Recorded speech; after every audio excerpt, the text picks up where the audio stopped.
Order, order. I now invite the House to rise and observe a minute's silence in memory of His Royal Highness Prince Philip, Duke of Edinburgh.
We meet today to pay tribute to the Duke of Edinburgh, who has been at the side of Her Majesty the Queen for more than 7 decades, giving his unwavering support both as a husband and as a consort.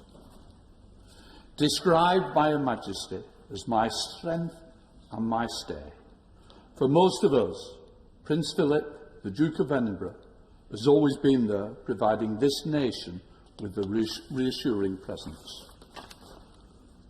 Whether it's with such dignity attending the formal occasions when the Queen attended Parliament for the state opening, or for visiting different places within the UK or an overseas country, his support and loyalty was always clearly displayed. He was the longest-serving consort in history and the oldest partner of a serving monarch. He never let the Queen down. His passing also marks the end of an era as one of the last surviving heroes of the Second World War, serving as an officer in the Royal Navy with distinction and heavily decorated for his bravery and long service. A qualified pilot, he gained his helicopter wings, became Admiral of the Fleet for over 50 years.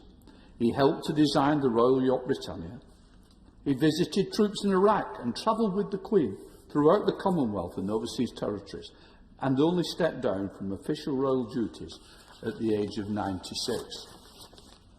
Outspoken with a great sense of humour, he wasn't afraid of talking openly about issues that were close to him.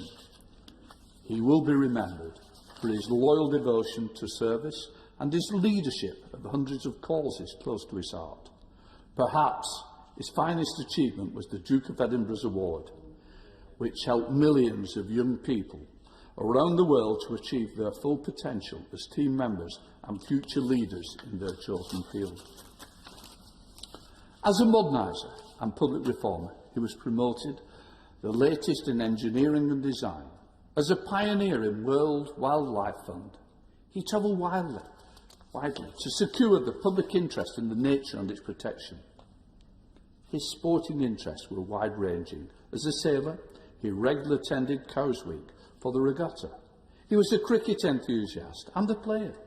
He also took part in horse riding and performed as a top polo player. He was a winner for Britain too at the courage driving, which he took up later in life. In March 2011, the Duke accompanied the Queen to Parliament for the Diamond Jubilee celebrations. I had the pleasure of introducing him to groups of members waiting to greet him. I remember his interest about ties. Members were wearing particularly if it showed a connection with the armed forces. He also had a special ability to put people at ease. As we reflect on the life well lived, we should not forget the wide-ranging achievements of Prince Philip. The ambassador, the serviceman, the scientist, artist, naturalist,